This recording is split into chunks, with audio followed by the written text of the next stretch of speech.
1월 30일 토요일. 오늘의 말씀은 누가복음 9장 51절로 62절입니다. 와, 여러분, 드디어 1월의 마지막 날이 하루를 앞두고 있습니다. 저는 큐티를 마지막으로 하는 날이네요. 1월에.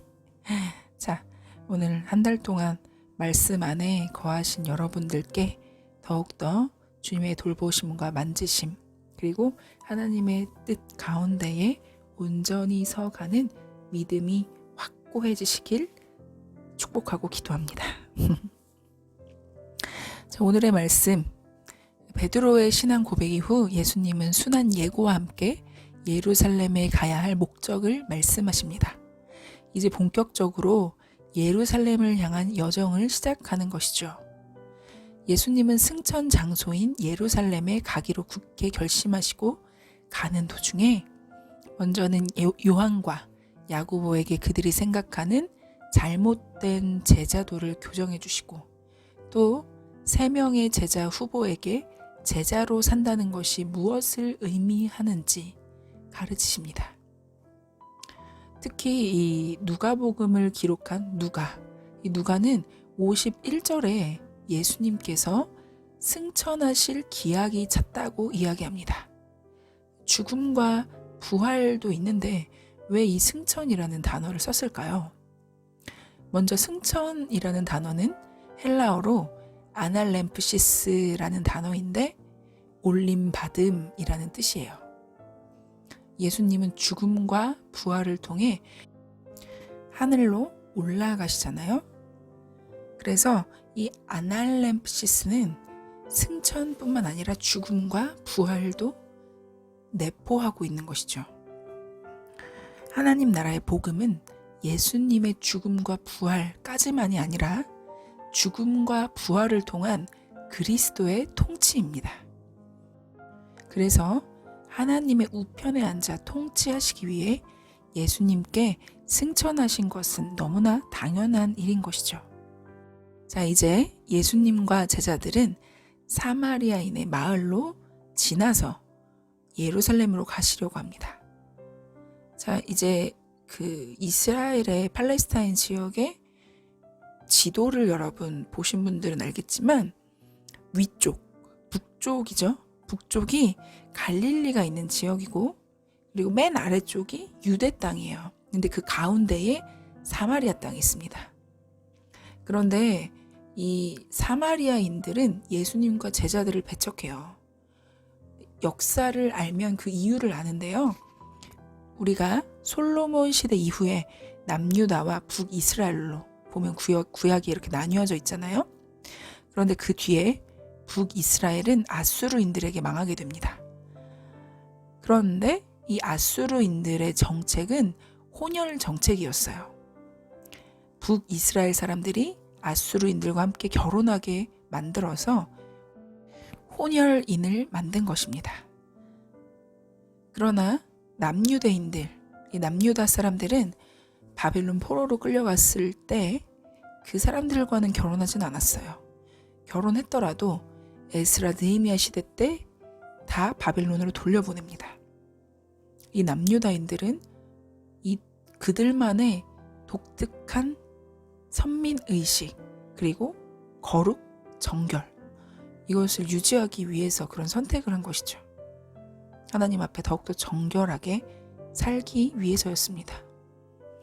그래서 사마리아인들, 그러니까 아수르인과 북이스라엘 사람들의 혼혈인, 그들은 남유다 지역, 예루살렘 사람들에게 욕까지 먹었어요. 그러니까 사마리아 사람들, 그 사람들을 어떻게 불렀냐면 개 같은 것들, 욕 진짜 이렇게 불렀다고 합니다. 그러니 당연히 사마리아 사람들도 남유다 사람들을 싫어하겠죠. 그랬기 때문에 이 예수님과 제자들, 사마리아를 지나서 가는 것을 막은 것입니다. 화가 난 야고보와 요한, 이 형제는 하늘로부터 이제 불을 내려서 배척하는 사마리아 사람들을 예수님이 좀 심판 좀 해주셨으면 좋겠다 하고 물어봐요. 예전에 이제 요한은 어떤 사람이 주님의 이름으로 귀신을 쫓아낸 사건, 이것에 대해서도 분노하고 그런 행위를 금지해달라고 말했잖아요. 요한이 참 분노형이었던 것 같아요. 그런데 나중에 성령으로 말미암아 변하게 되죠. 이제 요한 1서, 뭐 2서, 3서 이렇게 쓰고 요한복음 쓰는데 사랑에 관한 이야기를 굉장히 많이 씁니다. 그런 걸 보면 요한도 참 많이 주님 안에서 변화를 받은 사람이죠. 그런데 어쨌든 지금의 요한은 정말 편협한 태도를 가지고 있어요. 그런데 이러한 태도는 사람들에 대한, 이 사마리아 사람들에 대한 폭력적 성향으로 확장됩니다. 예수님은 예수님의 존재를 오해한 제자들을 꾸짖으시죠.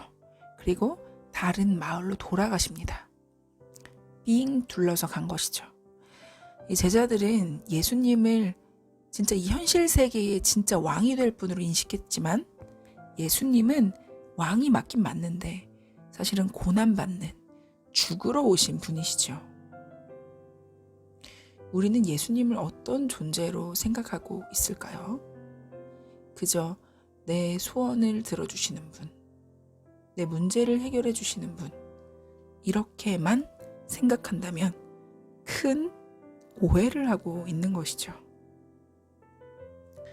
자, 이제 이후에 예수님은 3명의 제자 후보를 만나는 장면을 통해서 제자도를 가르치십니다. 첫 번째 사람은 예수님이 어디로 가든지 따르겠다고 이야기하지만 예수님은 고난받는 길을 가는 인자의 삶이었기 때문에 머리 둘 곳이 없으셨습니다. 나그네이며 자기 집이 없는 인생이었어요. 예수님의 제자 역시 인자의 운명처럼 소유로 안정을 추구하는 게 아니라 하나님 나라의 사명의 우선권을 두고 고난의 길을 걸어가야 한다는 것을 말씀하신 거죠. 또 두 번째 사람의 경우에는 예수님께서 먼저 명령을 하세요. 나를 따르라. 그러나 그는 아버지 장례를 치를 수 있게 먼저 허락해달라고 요청합니다. 이 유대 사회의 전통 그리고 문화가 있었는데요. 바로 아버지의 뼈를 모으는 것입니다.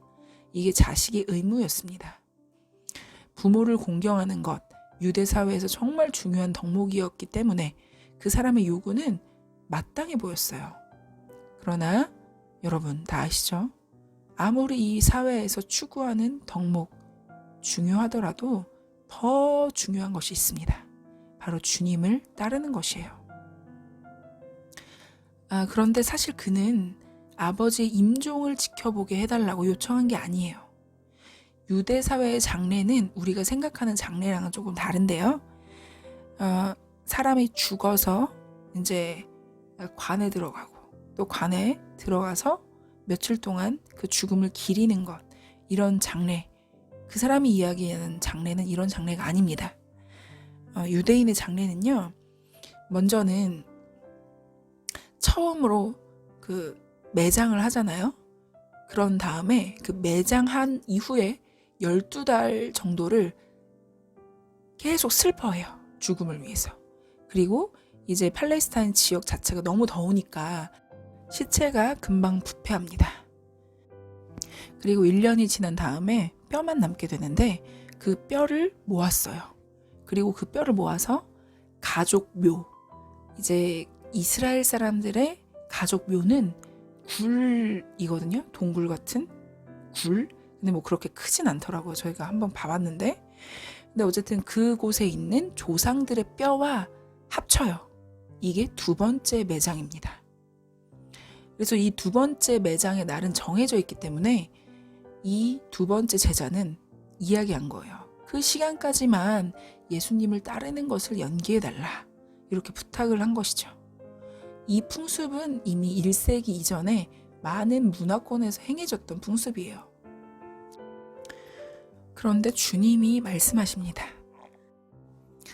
죽은 자들로 죽은 자를 장례하게 하라.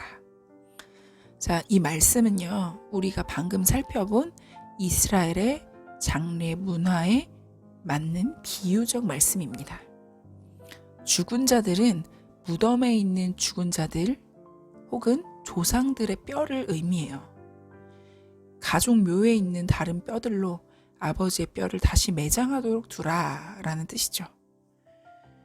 예수님은 그 당시에 어떤 경건 행위보다 또 중요했던 이 매장보다 더 긴급한 것이 하나님 나라를 전파해서 영적으로 죽어가는 자들을 살리는 일이라고 이야기하시는 것입니다.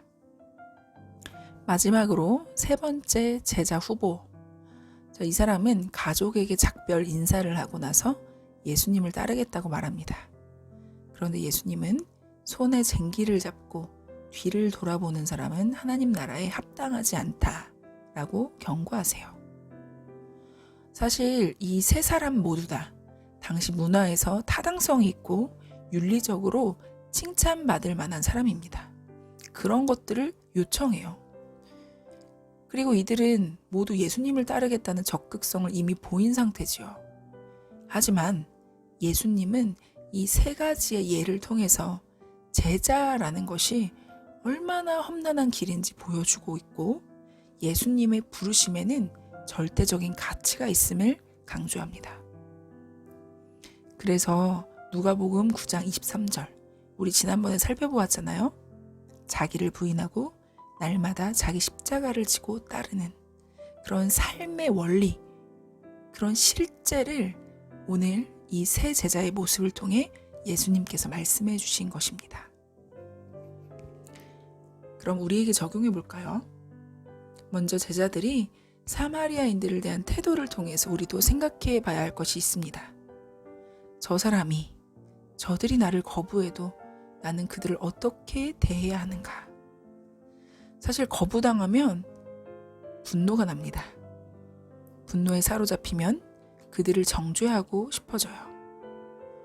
저는 하나님의 말씀을 전하기 때문에 진리를 이야기할 때마다 좋아하시는 분도 있지만 너무 세게 얘기한다. 더 부드럽게 얘기해라. 듣고 싶지 않다. 너무 흙과 백으로 나눠 이야기하는 것 같다 등 그런 피드백들이 들려올 때가 있습니다. 그런데 진리는 진리이기 때문에 절대 타협할 수가 없어요. 그리고 제가 드는 생각이 어떻게 이렇게 하나님의 말씀을 순전하게 받지 못할까? 왜 사람의 말로 듣지? 하는 답답함이 있기도 하고 분노가 나기도 해요. 근데 분노하는 마음을 안고 기도하면 하나님이 저에게 기억나게 하시는 것이 있습니다. 야, 내가 너 만나주기 전에 넌 더하면 더했거든? 이렇게 저한테 말씀하시는 것 같더라고요. 누구보다 빠르게 판단하고 정죄하고 비난하고 사실은 그 모습이 제 모습이었거든요. 그러니 내가 할 수 있는 것, 그들을 위해서 기도하는 것, 그리고 계속적으로 진리를 올바르게 외치는 것, 이것이 정말 주님이 원하시는 길이구나 라는 생각을 합니다. 또 여러분, 예수님을 따르면서 실상은 나의 기준에 부합하는 길을 따르지는 않는지, 사회적으로 윤리와 도덕이 앞서서 예수님을 거부하고 있진 않은지, 우리는 우리의 모습 속에 예수님을 따르기 전에 버리지 못한 것, 예수님보다 더 중요하게 여기는 것은 없는지 살펴야 하는 것 같아요. 주님이 말씀하실 때 그것을 즉각적으로 따르는 것이 참 중요한 것이죠. 그 시간이 지나면 결과도 없어져요. 그래서 예수님을 따르는 길은 매 순간 선택의 길입니다. 넓은 길을 선택하느냐, 아니면 좁은 길을 선택하느냐. 그런데 좁은 길을 선택할 때의 그 결과, 반드시 우리는 주님 안에서 자유함과 회복과 풍성한 열매와 또 주님을 충만하게 누리는 귀한 역사가 일어날 것입니다. 오늘도 선택의 기로에 선 저와 여러분에게 성령의 도우심으로 반드시 좁은 길로 걸어가는 우리가 되길 주님의 이름으로 간절히 축복합니다. 함께 기도할게요. 하나님, 오늘 제자들의 모습을 통하여서 우리를 살펴봅니다. 나를 거부한다고 쉽게 분노하고 정죄하고 판단하고 비난하는 하나님, 그러한 우리의 모습들을 긍휼히 여겨주셔서 내가 거부한 자였고, 내가 비난한 자였고, 내가 정죄한 자였고, 내가 그들과 다르지 않다는 것을 하나님 기억하게 하셔서 더욱더 우리들을 위하여서 기도할 수 있는 예수님의 참된 제자가 될 수 있도록 인도하여 주십시오. 또한 주님보다 앞서는 것 없게 하여 주시고 무조건 주님만 우선순위할 수 있는 우리가 되게 인도하여 주십시오. 그 때를 놓치면 열매를 얻을 수 없다는 것, 그 어떠한 것도 우리 손에 잡히는 것이 없다는 것을 기억하고 넓은 길 아니라 좁은 길로 걸어가는 우리 모두가 될 수 있도록 인도하여 주시옵소서. 오늘도 함께 하실 주님을 기대합니다. 주님만 신뢰합니다. 주님 일하여 주시옵소서. 감사하며 예수님의 이름으로 기도드립니다. 아멘. 여러분, 제가 오늘 금요일 밤에 녹음을 해서 하도 심야 기도 때 소리를 질렀더니 부르짖으면서 기도했더니 목이 조금 매끄럽진 않았는데 여러분 이해해 주시고요. 또 주말 주님 안에서 충만한 기쁨과 행복을 누리시길 원하고 각자의 자리에서 예배자로 주님 앞에 더욱 경건하게 나아가는, 또 전심으로 나아가는 우리가 되길 축복하고 기도드립니다. 주말도 행복하고 평안하시고요. 저희는 또 월요일에 뵙도록 할게요. 모두 평안하세요. 샬롬.